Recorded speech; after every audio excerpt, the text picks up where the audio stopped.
Hi, ನಮಸ್ತೆ ಎಲ್ಲರಿಗೂ. Welcome to Shru tailoring. So ಇವಾಗ ಇಲ್ಲಿ ನಾನು ಪಲಾಜೋ ಪ್ಯಾಂಟ್ ಕಟ್ಟಿಂಗ್ ತೋರಿಸ್ತಾ ಇದ್ದೀನಿ. ಸೊ ಅದಕ್ಕೆ measurements hip, waist, length, bottom round ಬೇಕಾಗತ್ತೆ. ಸೊ ಕ್ರಾಚ್ ಲೆಂತು ನಾವೇ ಫೈಂಡ್ ಔಟ್ ಮಾಡಬೇಕು. ಇವಾಗ ಫಸ್ಟು ಫುಲ್ ಲೆಂತ್ ತೊಗೊಳ್ಳಿ, ನಿಮಗೆ ಎಷ್ಟು ಬೇಕು ನೋಡ್ಕೊಳ್ಳಿ. ಅದಕ್ಕೆ ಒಂದು ಬೆಲ್ಟ್ ಎಷ್ಟು ಇಡ್ತೀರಾ ಅಂತ ಫಸ್ಟು ಡಿಸೈಡ್ ಮಾಡ್ಕೊಳ್ಳಿ. ನಾನಿಲ್ಲಿ 1/4 ಇಂಚ್ ಇಟ್ಟಿದ್ದೀನಿ. ಅದಕ್ಕೊಂದು 0.5 ಅಥವಾ 0.75 ಎಕ್ಸ್ಟ್ರಾ ಸೇರಿಸಿ ಇಟ್ಕೊಳ್ಳಿ. ಕೆಳಗಡೆ ಬಾಟಮ್ ಫೋಲ್ಡಿಂಗಿಗೆ 1.5 ಇಂಚು. ಓಕೆ, ಹಿಪ್ ಬಂದು 46, ವೇಸ್ಟ್ ಇಲ್ಲಿ ನಾನು 38 ತೊಗೊಂಡಿದ್ದೀನಿ. ಸೊ ಬಾಟಮ್ ರೌಂಡು ನಿಮಗೆ ಎಷ್ಟು ಬೇಕು ಅಂತ ನೋಡಿಕೊಂಡು ನೀವು ತೊಗೋಬೋದು. ಬಟ್ ಇಲ್ಲಿ ಪಲಾಜೋ ಆಗಿರೋದ್ರಿಂದ ಇದರಲ್ಲಿ ಸ್ವಲ್ಪ ಲೂಸಾಗೇ ಇಡಬೇಕಾಗತ್ತೆ. ಸೊ ಇವಾಗ ಫಸ್ಟ್ ನೀವು ಬೆಲ್ಟ್ ಲೆಂತ್ನ ಮಾರ್ಕ್ ಮಾಡ್ಕೊಂಬಿಡಿ. ಸೊ ಇಲ್ಲಿ ನಾನು 1.25 ಇಡ್ತಾಯಿದ್ದೀನಿ. ಓಕೆ, ನೀವು 2 ಬೇಕಾದ್ರೂ ಇಡ್ಬೋದು, ಬಟ್ ಎಲಾಸ್ಟಿಕ್ಕು ನೀವು ನೋಡಿಕೊಂಡು ಹಾಕಬೇಕಾಗತ್ತೆ. ಆವಾಗ ನೀವು 1.5 ಇಂಚದು ಹಾಕಬೇಕು. ನಾನಿಲ್ಲಿ 1 ಇಂಚ್ ಎಲಾಸ್ಟಿಕ್ ಹಾಕ್ತಾಯಿದ್ದೀನಿ.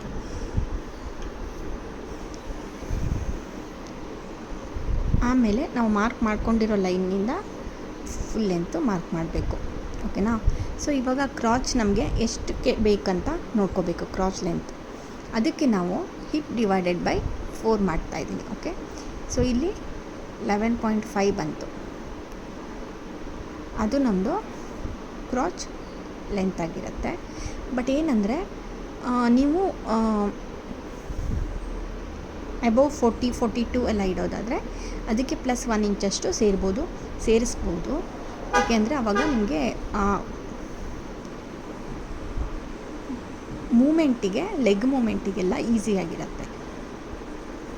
ಓಕೆ, ಸೊ 1 ಇಂಚು ಸೇರಿಸ್ಬಿಟ್ಟು ನಾನು ತೊಗೋತೀನಿ. ಇವಾಗ ಎಷ್ಟು ಬಂತು ನನಗೆ? 12.5 ಬಂದಿದೆ. ಸೊ ಅದನ್ನು ತೊಗೊಳ್ತಾ ಇದ್ದೀನಿ.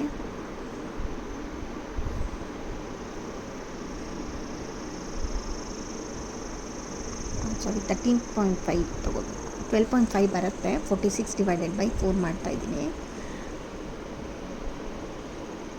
11.5 ಪ್ಲಸ್ 1 ತೊಗೊಂಡ್ರೆ 12.5. ಓಕೆ, ಸೊ ಇಲ್ಲಿ ಫುಲ್ ಲೆಂತ್ ಎಷ್ಟಿದೆ ಅಂತ ಮಾರ್ಕ್ ಮಾಡ್ಕೊಂಬಿಡಿ. ಆಮೇಲೆ ಕೆಳಗಡೆ ಬಾಟಮ್ ರೌಂಡ್ ಫೋಲ್ಡಿಂಗಿಗೆ 1.5 ಇಂಚ್ ಅಂತ ಹೇಳಿದೆ. ನೀವು ಅದನ್ನು ಕೂಡ ಮಾರ್ಕ್ ಮಾಡ್ಕೋಬೇಕಾಗತ್ತೆ. ಓಕೆ, ಅದಾದಮೇಲೆ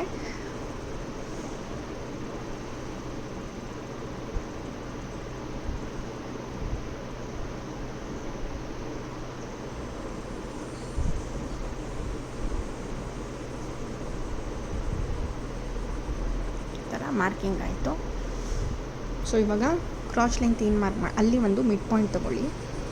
ಆಮೇಲೆ ನಾವು ಎಷ್ಟು ಇಡಬೇಕು ಕಟ್ಟಿಂಗಿಗೆ ಅಂತ ನೋಡ್ಕೋಬೇಕು. ಸೊ ಇಲ್ಲಿ ಸೈಜ್ ಮೇಲೆ ಡಿಪೆಂಡ್ ಆಗುತ್ತೆ. ಓಕೆನಾ?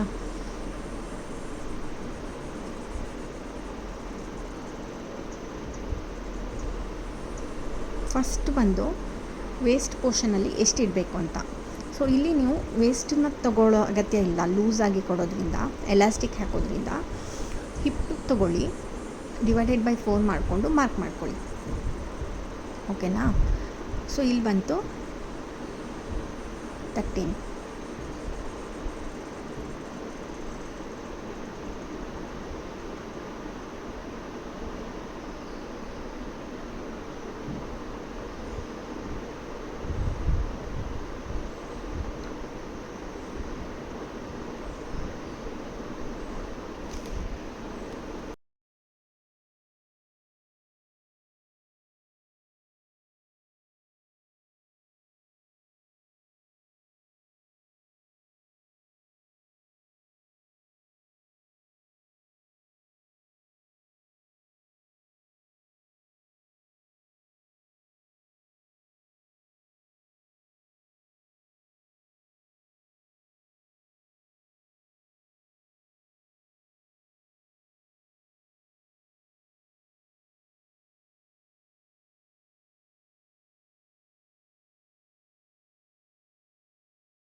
ಸೊ ಸ್ಟಿಚಿಂಗಲ್ಲಿ ಕೆಳಗಡೆ ಫಸ್ಟು 1.5 ಇಂಚ್ ಇಟ್ಟಿದ್ರಲ್ಲ, 0.75 ಫೋಲ್ಡ್ ಮಾಡಿ ಸ್ಟಿಚ್ ಮಾಡ್ಕೊಂಬಿಡಿ ಎರಡು ಸೈಡ್ಗೂ. ಓಕೆ,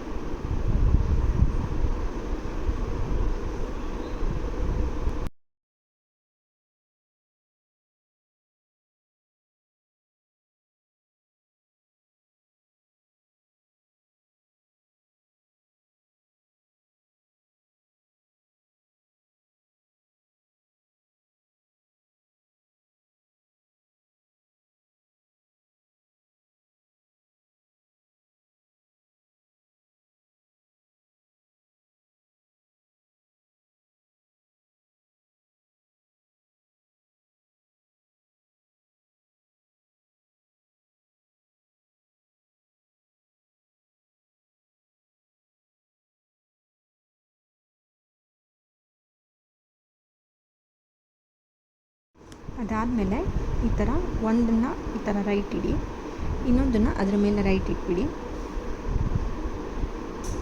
ರೈಟ್ ಮೇಲೆ ರೈಟ್ ಥರ ಇಡಬೇಕಂದ್ರೆ ನಿಮಗೆ ರಾಂಗ್ ಸೈಡು ಅಪ್ಪರ್ ಬರುತ್ತೆ, ಒಂದು ರಾಂಗ್ ಸೈಡ್ ಉಲ್ಟಾ ಹೋಗಿರುತ್ತೆ. ಸೊ ಈ ಥರ ಕ್ರಾಚ್ದು ಏನು ಶೇಪ್ ಇದೆ ಅಲ್ಲಿ ಕಟ್ ಮಾಡಿ, ಸ್ಟಿಚ್ ಮಾಡಿ. ಓಕೆ, ನಾನು ಎಲ್ಲಿ ಎಲಾಸ್ಟಿಕ್ ಹಾಕ್ಬೇಕು ಅಂದ್ಕೊಂಡಿದ್ದೀನೋ ಅಲ್ಲಿ ನಾನು ಏನು ಮಾಡ್ತೀನಿ, ಫಸ್ಟ್ ಒಂದು 1/2 ಇಂಚು ಸ್ಟಿಚ್ ಮಾಡ್ತೀನಿ, 1 ಇಂಚಷ್ಟು ಗ್ಯಾಪ್ ಬಿಟ್ಟು ಆಮೇಲೆ ಸ್ಟಿಚ್ಚನ್ನು ಕಂಟಿನ್ಯೂಯೇಷನ್ ಕೊಡ್ತೀನಿ. ಆವಾಗ ನನಗೆ ಎಲಾಸ್ಟಿಕ್ಕು ಹಾಕೋದಕ್ಕೆ ಸ್ಪೇಸ್ ಆಗುತ್ತೆ.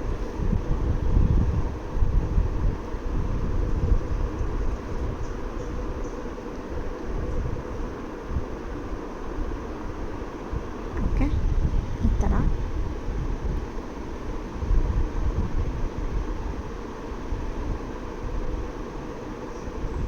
ಸೊ ಈ ಥರ ಎರಡು ಸೈಡನ್ನು ಸ್ಟಿಚ್ ಮಾಡ್ಕೊಂಬಿಟ್ರೆ ಆಮೇಲೆ ಪ್ಯಾಂಟ್ದು ಸೈಡ್ಗೆಲ್ಲ ಸ್ಟಿಚಿಂಗ್ ಮಾಡ್ಬೋದು.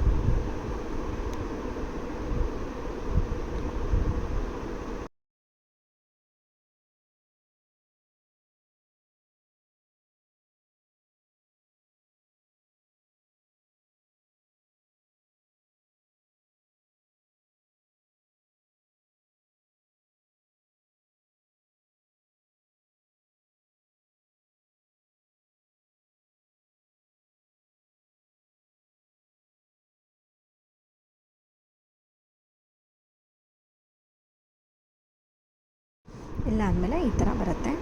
ಸೊ ಇವಾಗ ಪ್ಯಾಂಟುದು ಇನ್ಸೀಲ್ ಸ್ಟಿಚಿಂಗ್ ಮಾಡೋಣ.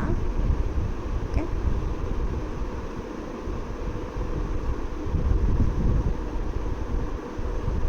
ಕಂಪ್ಲೀಟ್ ಒಂದು ಸೈಡಿಂದ ಸ್ಟಾರ್ಟಾಗಿ ಇನ್ನೊಂದು ಸೈಡ್ ತನಕ ಕಂಪ್ಲೀಟಾಗಿ ಸ್ಟಿಚ್ ಮಾಡಬೇಕು. 2 ಸ್ಟಿಚ್ ಕೊಟ್ಟರೆ ಒಳ್ಳೆಯದು.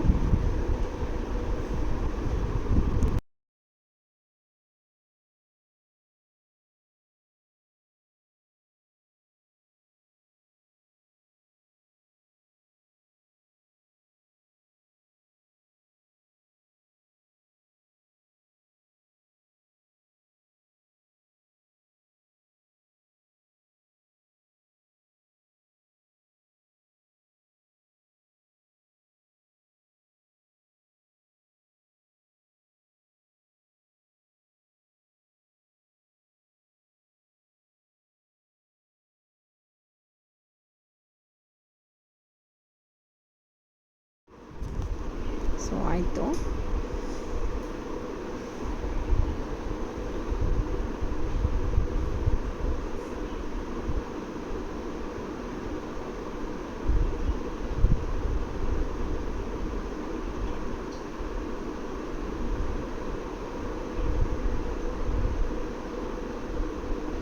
ಸೊ ಈ ಥರ ಓಪನ್ ಸ್ಪೇಸ್ ಇರುತ್ತೆ, ಇಲ್ಲಿಂದ ಎಲಾಸ್ಟಿಕ್ ಹಾಕ್ಬೋದು. ಇದನ್ನು ಈ ಥರ ಫೋಲ್ಡ್ ಮಾಡಿ ಸ್ಟಿಚ್ ಮಾಡಬೇಕು. ನೀವು ಬೇಕಾದರೆ ಫಸ್ಟ್ ಒಂದು 1/2 ಇಂಚಿಗೆ ಸ್ಟಿಚ್ ಮಾಡಿಕೊಂಡು ಆಮೇಲೆ ಮಾಡ್ಬೋದು. ಓಕೆ, ಇಲ್ಲಾಂದರೆ ಈ ಥರನೇ ಮಾಡ್ಬೋದು ಒಂದೇ ಸರಿ.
ಆದಮೇಲೆ ಎಲಾಸ್ಟಿಕ್ಕು.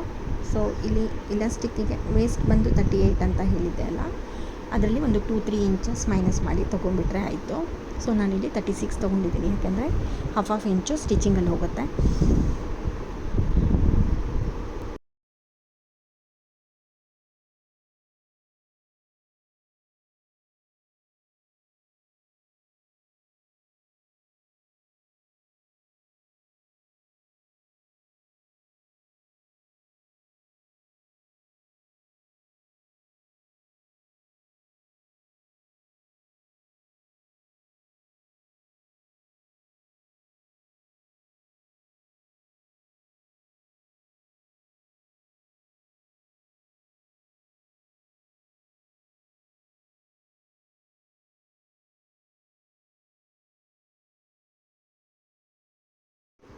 ಅದನ್ನು ಆಮೇಲೆ ಎಲಾಸ್ಟಿಕ್ ಹಾಕೋದಕ್ಕೆ ಒಂದು ಸಿಗತ್ತೆ